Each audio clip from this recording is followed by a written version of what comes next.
Hello friends, welcome to our YouTube channel Tech Matrix. Today we are going to start a new project which is related to the Django. तो चलिए अपने video को start करते हैं। तब तक आप हमारे चैनल को जल्दी से सब्सक्राइब कर दीजिए और वीडियो पे नया हो तो भाई इसको लाइक एंड शेयर कर दीजिएगा। तो आज हम लोग सीखने वाले हैं कि Django के प्रोजेक्ट को कैसे बनाते हैं और आखिर Django का यूज़ हम लोग कहाँ कहाँ करेंगे। तो चलिए अपने वीडियो को स्टार्ट करते हैं। तो सबसे पहले मैं अगर आपको बताऊं तो Django एक मॉड्यूल है जो कि पाइथन का होता है और ये बहुत ज़्यादा यूज़फुल मॉड्यूल है क्योंकि इसका यूज़ हम लोग वेब डेवलपमेंट में करते हैं। तो अगर आपको ये आता है तो बहुत अच्छी बात है, अगर नहीं आता है तो भाई बहुत ही मुश्किल बात हो सकती है अगर आप एक वेब डेवलपमेंट बनना चाहते हैं या वेब डेवलपर बनना चाहते हैं। ठीक है, तो चलिए देखते हैं कि आखिर हम लोग इसे किस प्रकार से अपने कंप्यूटर में इंस्टॉल करेंगे और उसको इंस्टॉल करने के लिए क्या क्या रिक्वायरमेंट होती हैं। तो देखिए सबसे पहले मैं आपको दिखाता हूँ कि आपको इसको इंस्टॉल कैसे करना है। ठीक है, आपको विंडो आर का यूज़ करना है और हमारा जो कमांड प्रॉम्प्ट है वो ओपन कर लेना है। ठीक है, सबसे पहले तो आपको देखिए पाइथन डाउनलोड करना है।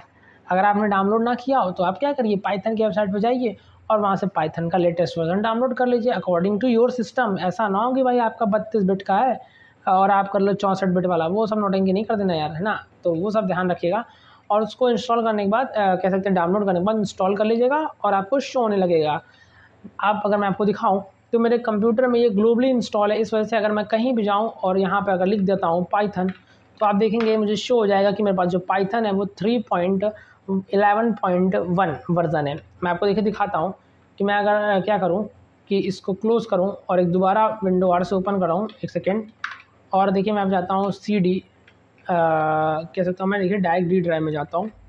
मैं आपको देखता हूँ डी ड्राइव में जाने के बाद भी अगर मैं यहाँ पर पाइथन लिखता हूँ तो आप देखेंगे मुझे हर जगह ये शो होगा। क्यों? क्योंकि मेरा जो है ये ग्लोबली इंस्टॉल है पाइथन। ये आपका फ़ायदा होता है अगर आप ग्लोबली इंस्टॉल करते हैं तो आप इसे कहीं से भी एक्सेस कर सकते हैं। तो आप भी कुछ इसी प्रकार से कीजिएगा। अगर आपके में पाइथन है तो आप इसे ऐसे चेक कर सकते हैं। अगर आप अब आपको यहाँ पे देखिए, अगर आपको बहुत आपके जो पाइथन से जुड़े हुए जितने भी कह सकते हैं कि मॉड्यूल हैं उनको चेक करना है तो उसके लिए आपके पास एक फंक्शन होता है या कमांड होता है, उसे कहते हैं पिप फ्रीज़। उसको आप क्लिक करें और एंटर करेंगे तो आप देखेंगे पाइथन के आपके जितने भी मॉड्यूल होंगे वो सभी यहाँ पर शो हो जाएंगे। आप देखेंगे मेरे पास यहाँ पे Django भी होगा। आप देखेंगे, देखिए Django 4.1.5 है यहाँ पर है। ठीक है, बट क्योंकि मैंने इसको डाउनलोड किया इस वजह से मेरे पास है। आपने डाउनलोड नहीं किया होगा तो सीधी बात है आपके पास नहीं होगा। अगर आपको उसे डाउनलोड करना है तो फिर से एक कमांड लिखना पड़ेगा। भाई यहाँ पे पूरा काम कमांड का है, ध्यान रखिएगा। आपका इंटरनेट इसमें कनेक्ट होना चाहिए क्योंकि अगर कनेक्ट नहीं होगा तो डाउनलोड भी नहीं हो पाएगा। इसका कमांड होता है पिप इंस्टॉल और उसके बाद लिखेंगे आप पिप इंस्टॉल और यहाँ पे लिखेंगे Django। ओके, एंड एंटर करेंगे।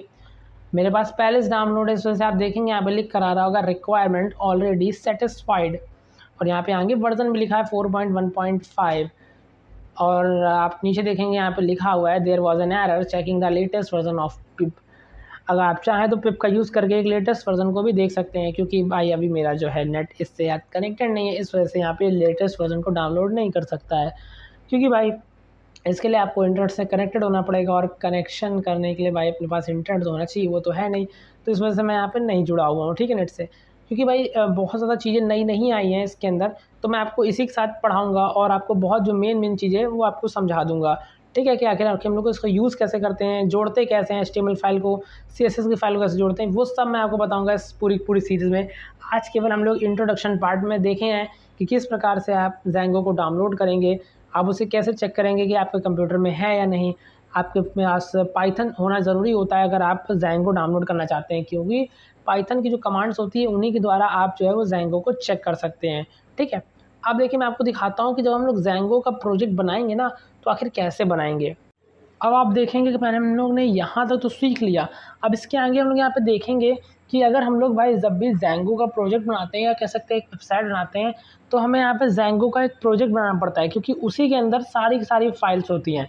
तो उसको बनाने के लिए आपके पास एक कमांड और होती है। ठीक है, तो उसके लिए देखिए मैं आपको दिखाता हूँ। विंडो आर कमांड प्रॉम्प्ट में जाऊँगा और देखिए मैं इस फाइल को बना लेता हूँ हमारे डेस्कटॉप पर ही। तो देखिए मैं यहाँ पे जाता हूँ डेस्कटॉप पे एंड उसके बाद एंटर करता हूँ। तो डेस्कटॉप पे अभी आप देखेंगे यहाँ पे कोई फ़ोल्डर नहीं है, बट मैं यहाँ पर देखिए जो है Django का यूज़ करके एक फ़ोल्डर यहाँ बनाता हूँ। ठीक है, जिसके अंदर हम लोग अपने कमांड्स लिखेंगे।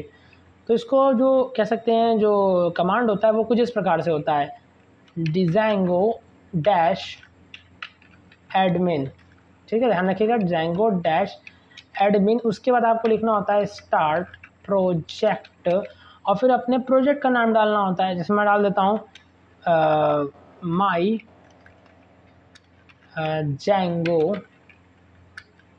अंडरस्कोर प्रोजेक्ट एंड एंटर करता हूँ। तो आप देखें यहाँ पे कोई एरर नहीं, और आप देखेंगे बैकग्राउंड में यहाँ पर जो है फोल्डर बन चुका है जो कि है हमारे पास उसी नाम से जिस नाम से मैंने बनाया था। आप देखेंगे माई Django प्रोजेक्ट, और इसके अंदर देखिए एक फाइल बनी होगी पाइथन की, ये देखिए, जो कि रन सर्वर करने में मदद करेगी। देखिए मैं आपको करके भी दिखाता हूँ। अगर मैं चाहूँ तो इस फोल्डर के अंदर जाने के लिए cd कमांड का यूज़ करूँगा और यहाँ पर लिख देता हूँ माई, ठीक है, माई, और यहाँ पे देखिए मैं टैब का यूज़ करके इसे ऑटो पर कर दूंगा और एंटर कर दूंगा। मैं इसके अंदर आ गया। अब देखिए मैं यहाँ पे लिखता हूँ पाइथन एंड उसके बाद manage.py जो फाइल है उसको एंटर करता हूँ, और आप देखेंगे यहाँ पर जो है वो माइग्रेट नहीं हो रही है, क्योंकि यहाँ पर जो है मुझे थोड़ी सी दिक्कत मिल रही देखने को। तो मैं इसको यहाँ पर देखिए लिखता हूँ रन सर्वर,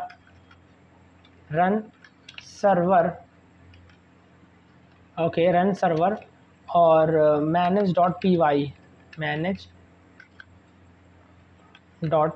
को पाइथन manage.py रन सर्वर,